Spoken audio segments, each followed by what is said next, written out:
Bismillahirrahmanirrahim. Assalamu alaikum students, good morning and welcome to online classes by Slim Habib School. Hope you are all good at home and enjoying your summer vacations. Students, it's our chemistry class and we are going to continue chapter number 1 from page number 3 and our topic is branches of chemistry. आपको पता है last lectures में branches of chemistry start की थी जिसमें हमने 3 branches discuss की थी, physical chemistry, organic chemistry and inorganic chemistry. आज हम फर्दर 3 ब्रांचेस करेंगे, biochemistry, industrial chemistry and nuclear chemistry. Okay, first of all we are going to start from biochemistry. Bio means life, living organism से related. Chemistry में मैंने आपसे first lecture में कहा था कि हमें 3 बातें हमेशा याद रखनी है जब भी हम किसी चीज़ की केमिस्ट्री को स्टडी कर रहे हैं. इट मीन्स हमने उसकी कंपोजिशन देखनी है कि किस चीज़ से मिलकर बने हैं, उसका स्ट्रक्चर देखना है और इसके केमिकल रिएक्शन देखने कि किन चीज़ों के साथ ये केमिकल रिएक्ट करती है, किन के साथ ये केमिकल रिएक्ट नहीं करती और कौन सी कंडीशंस हैं, कौन सी टर्म्स एंड कंडीशंस हैं जिनकी बेस पे ये केमिकल रिएक्शन होगा.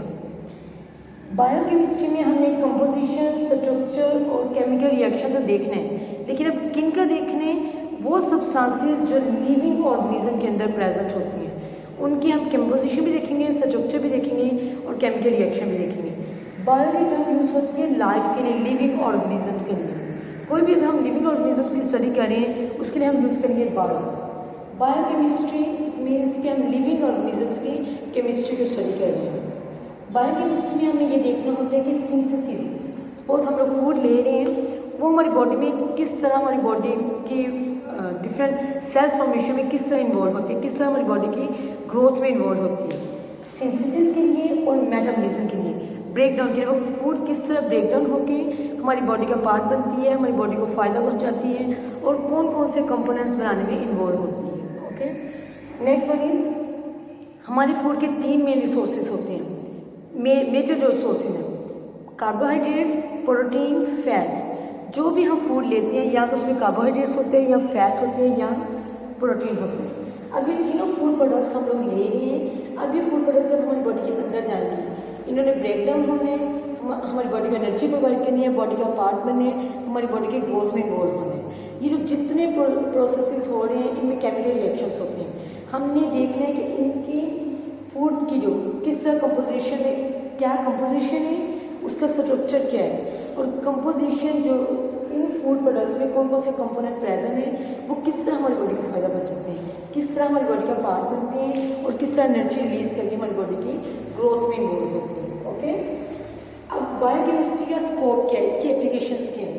बायोकेमिस्ट्री को एग्रीकल्चर में यूज़ करते हैं. एग्रीकल्चर प्रोडक्ट जितनी भी बनती हैं उसका हमने क्या देखना होता है, उसकी कंपोजिशन देखनी होती है, उनका स्ट्रक्चर देखना होता है.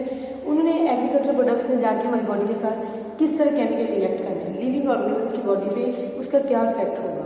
ओके, एग्रीकल्चर में यूज़ होगा, फूड प्रोडक्ट्स में यूज़ होगा कि फूड किस तरह हमारी बॉडी के साथ रिएक्ट करती है, कौन सी चेंजिंग आती है.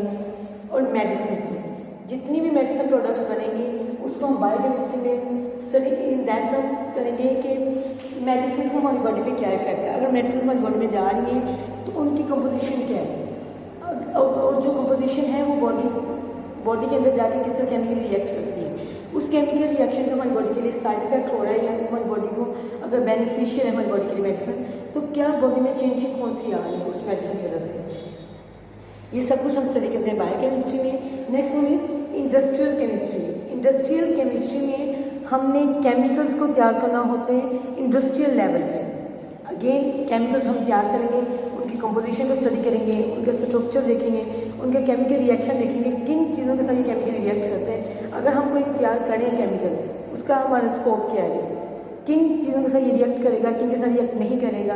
अगर तो किसके साथ रिएक्ट नहीं करेगा किसी के हमारे लिए फ़ायदा नहीं है. हमने उसके सारे केमिकल रिएक्शन देखने होते हैं, उसकी कंपोजिशन, स्ट्रक्चर देखना होते हैं कि कहाँ कहाँ हमने यूज़ कर सकते हैं. हमेशा जब भी कोई केमिकल, कोई भी चीज़ जब इंडस्ट्रियल लेवल पे तैयार होती है, कमर्शियल लेवल पे कि लार्ज स्केल पे, बड़े लेवल पे तैयार करना. जैसे घर में हम कोई भी चीज़ बनाते हैं तो हम सिर्फ घर के मेम्बर्स के लिए बनाते हैं, लेकिन कमर्शियल स्केल होता है कि पूरी ऑल ओवर द कंट्री हमें सप्लाई करना है. सपोज लार्ज स्केल पे हमें कोई चीज़ तैयार करनी है, उसे हम बोलते हैं कि कमर्शियल स्केल पे वो तैयार हो रही है. ओके, अब कौन कौन से डिफरेंट केमिकल्स हैं, कौन कौन से हम डिफरेंट कंपाउंड्स हैं जो कि तैयार कर सकते हैं इंडस्ट्रीज़ में, उनके आगे नेक्स्ट हम फर्दर उन्हें कहाँ यूज़ कर सकते हैं, उनके आगे हमने एप्लीकेशन में देखें कहाँ कहाँ ये केमिकल रिएक्ट करके हम हमारी लाइफ को ईजी बना सकते हैं। आपके बॉडी में डिफरेंट केमिकल्स दिए हुए हैं। देखें O2 ऑक्सीजन गैस, हम इन्हें क्या करते हैं इंडस्ट्रीज में तैयार करते हैं। Chlorine gas Cl2 chlorine, NH3 ammonia, आपकी बुक में लिखे हुए नेम्स आपने इनके फॉर्मूलाज भी याद करने हैं। Ammonia NH3, caustic soda NaOH, caustic soda का क्या formula NaOH, nitric acid HNO3, sulphuric acid H2SO4। ये डिफरेंट केमिकल्स हैं जिन्हें हम इंडस्ट्रियल लेवल पे या कमर्शियल स्केल पे तैयार करते हैं और इन केमिकल्स को हम डिफरेंट इंडस्ट्रीज में यूज़ करते हैं। इनका केमिकल रिएक्शन होता है डिफरेंट इंडस्ट्रीज़ में, वो इंडस्ट्रीज़ जो कि हमारी लाइफ को ईजी बनाती है, हमारे लिए बेनिफिशियल है। जिस लाइक ये केमिकल्स हैं इन्हें रॉ मटेरियल के तौर पे यूज़ करते हैं। किन इंडस्ट्रीज में? फर्टिलाइजर्स में यूज़ होते हैं, सोप में, डिटर्जेंट्स में, पेंट्स में, कॉस्मेटिक्स में। ये केमिकल्स डिफरेंट इंडस्ट्रीज में फर्दर यूज़ होते हैं। हमने देखना है कि ये जो डिफरेंट केमिकल्स हैं कौन कौन से केमिकल्स हैं जिन्हें हम कमर्शियल स्केल पे तैयार कर सकते हैं, उनके फर्दर क्या यूजेस क्या हैं। Next one is nuclear chemistry. Chemistry का मतलब है कंपोजिशन, स्ट्रक्चर, केमिकल रिएक्शन। ये चीज़ें तीनों हमें देखनी है, लेकिन न्यूक्लियस की एटम का स्ट्रक्चर हम ड्रॉ करते हैं। हम ये कहते हैं सेंटर में न्यूक्लियस है जिसमें पॉजिटिव चार्ज, सराउंडिंग में एनर्जी लेवल्स हैं जिन्हें हम क्या बोलते हैं शेल्स। अब जब हम न्यूक्लियस को जस्ट इस न्यूक्लियस को स्टडी कर रहे होंगे, इलेक्ट्रॉन्स को छोड़ दें, जस्ट इस न्यूक्लियस की केमिस्ट्री को स्टडी कर रहे होंगे, हम उसे बोलेंगे न्यूक्लियर केमिस्ट्री।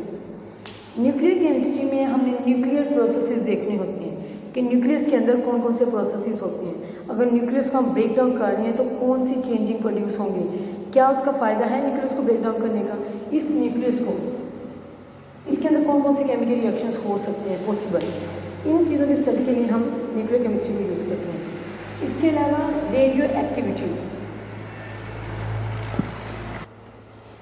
इसके अलावा न्यूक्लियर केमिस्ट्री में हमने देखा था रेडियो एक्टिविटी। रेडियो एक्टिविटी की अब टर्म देखें, आपके बुक में रेडियो एक्टिविटी टर्म यूज हुई है। Up to now 118 elements discover हो चुके हैं। एलिमेंट्स के सिंपली एक सब्सटेंस है। 118 एलिमेंट्स साइंटिस्ट ने अब डिस्कवर कर दिए हैं। उन एलिमेंट्स के एटॉमिक नंबर 1 to 118 तक है। अब देखें जो एलिमेंट्स 92 से ज़्यादा जिनका एटॉमिक नंबर हो जाते हैं वो क्या करते हैं, अपने अंदर से रेडिएशन एमिट करते हैं। रेडिएशन एमिट करते हैं, उन एलिमेंट्स को हम बोलते हैं रेडियो एक्टिव एलिमेंट्स। और इस प्रोसेस को जिसमें वो अपने अंदर से रेडिएशन एमिट करते हैं उसे हम बोलते हैं रेडियो एक्टिविटी। रेडियो एक्टिविटी के प्रोसेस में वो different radiations, X-ray, alpha particles, beta particles, gamma radiation, ये रेडिएशन अपने अंदर से क्या करते हैं, एमिट करते हैं। समझे? अब जो रेडिएशन एमिट हो रही हैं हमने उनका देखने कि वो रेडिएशन हमारी लाइफ के लिए यूज़फुल हैं, कहाँ कहाँ हम उन रेडिएशन को यूज़ कर सकते हैं, या उन रेडिएशन का हमारी बॉडी के लिए क्या नुकसान है, या हमारी लाइफ के लिए, लाइफ की डिफरेंट एक्टिविटीज़ के लिए। हमने इस रेडियो एक्टिविटी के प्रोसेस को न्यूक्लियर केमिस्ट्री में स्टडी करना हो। Okay, next one is atomic energy generation. Atomic energy जहाँ प्रोड्यूस होती है, पावर जनरेशन सेल जो होती हैं, उनमें एक्चुअली हम न्यूक्लियस को, एटम को ब्रेक डाउन करते हैं। एक सिंगल एटम होते हैं उसे ब्रेक डाउन करते हैं। इस ब्रेक डाउन के प्रोसेस में large amount of energy produce होती है, रिलीज होती है। उस एनर्जी को हम यूज़ करते हैं एटॉमिक जनरेशन में। एटॉमिक पावर जनरेशन में उसे एनर्जी प्रोड्यूस करने के लिए हम यूज़ करते हैं। जस्ट लाइक जहाँ हमारे बिजली प्रोड्यूस हो गया तरबेला डैम से, उधर क्या करते हैं हम लोग एटॉमिक एनर्जी जनरेशन प्रोड्यूस करते हैं, एटम को ब्रेक डाउन करते हैं, जो एनर्जी रिलीज होती है उसे हम क्या करते हैं, इलेक्ट्रिसिटी प्रोड्यूस करने में यूज़ करते हैं। Next one is radiotherapy. अब देखें, radio active elements radiation emit करते हैं, उन रेडिएशंस को यूज़ किए जाते हैं मेडिकल में। जहाँ भी सपोज कैंसर सेल्स क्या होते हैं, अगर बॉडी की अनकंट्रोल्ड डिवीजन हो जाए, एक सेल बनना था सपोज, एक सेल से 2 बनने थे, उसकी जगह के बन जाए 3 बन जाए, उसकी जगह 4 बन जाए या 5 बन जाए, ये होती है अनकंट्रोल्ड डिवीजन, के कंट्रोल में रहे बॉडी सेल्स की डिवीजन। जब वो सेल्स की डिवीजन अनकंट्रोल्ड होती है उससे कैंसर होता है। कैंसर में सिंपली क्या होता है, अनकंट्रोल्ड डिवीजन, के सेल्स की डिवीजन आउट ऑफ कंट्रोल हो गई है। जहाँ भी कैंसर होता है उसके ऊपर रेडिएशन वो करते हैं, बम्बार्ड करती हैं। रेडिएशंस क्या होती हैं, वही जो रेडियो एक्टिव एलिमेंट्स से क्या की होती हैं, रिलीज की होती हैं, निकाली होती हैं। उन रेडिएशन को हम यूज़ करते हैं रेडियोथेरेपी में। कैंसर के पेशेंट्स की एक ट्रीटमेंट होता है रेडियोथेरेपी, जिसमें हमने रेडिएशंस बॉडी के ऊपर पास करनी होती हैं, बम्बार्ड करनी होती है। वो कैंसर सेल्स को क्या कर देती हैं, ब्रेक डाउन कर देती है, बिल्कुल ख़त्म कर देती है उस जगह से। ओके, ये रेडियो थेरेपी का क्या है, एक यूज़ है हमारी मेडिकल लाइफ, हमारी डेली लाइफ में डिफरेंट डिजीज़ से प्रोटेक्शन के लिए हम लोग क्या करते हैं, एज अ थेरेपी यूज़ करते हैं इसे। न्यूक्लियर रिएक्टर्स में जहाँ न्यूक्लियर रिएक्टर्स होते हैं वो प्लांट्स जिनमें न्यूक्लियर रिएक्शंस हो रही हैं, न्यूक्लियर रिएक्टर्स में यूज़ हो रहा है, न्यूक्लियर प्रोसेसेस हो रहे हैं, न्यूक्लियस का ब्रेक डाउन कर रहे हैं, जिन प्लांट्स में जहाँ ये रिएक्शन हो रहा है उन्हें हम बोलते हैं न्यूक्लियर रिएक्टर्स। न्यूक्लियर रिएक्टर्स में सारे न्यूक्लियर प्रोसेसेस होते हैं। Okay, next one is electrical power generation. Same वही बात है, एटम को ब्रेक डाउन करेंगे उससे एनर्जी रिलीज होनी है। इसका एक पॉजिटिव यूज़ होता है, एक नेगेटिव यूज़ होता है। पॉजिटिव यूज़ तो ये है कि हम इससे इलेक्ट्रिसिटी प्रोड्यूस कर लें, फ़ायदा होगा हमारी नेक्स्ट जनरेशन के लिए भी। और एक इसका ये जो नेगेटिव पॉइंट ये है कि अगर उसी एटम को ब्रेक डाउन करके हम बॉम्ब ब्लास्ट स्टार्ट कर दें, टेररिज्म स्टार्ट कर दें, हर चीज़ का एक पॉजिटिव पॉइंट होता है, एक नेगेटिव। अब ये हम पे है कि हम कौन सा पिक करेंगे। एटम को ब्रेक डाउन करके large amount of energy release होती है, बहुत ज़्यादा एनर्जी रिलीज होती है। अब हम पे है कि हम उससे ज़्यादा एनर्जी को अपने फ़ायदे के लिए इस्तेमाल करें या अपने नुकसान के लिए। फ़ायदा ये है कि हम उससे इलेक्ट्रिसिटी प्रोड्यूस कर लें, उससे डिफरेंट इंडस्ट्रीज रन कर सकते हैं। हमारी डेली लाइफ में इलेक्ट्रिसिटी का फ़ायदा है, इलेक्ट्रिसिटी के बगैर कुछ नहीं चलता।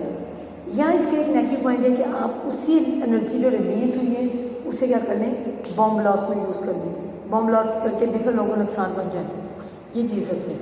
That's all about the branches of chemistry, biochemistry, industrial chemistry and nuclear chemistry. So you have to learn these branches. If you have any confusion about this, you can ask me. Thank you so much. Allah Hafiz.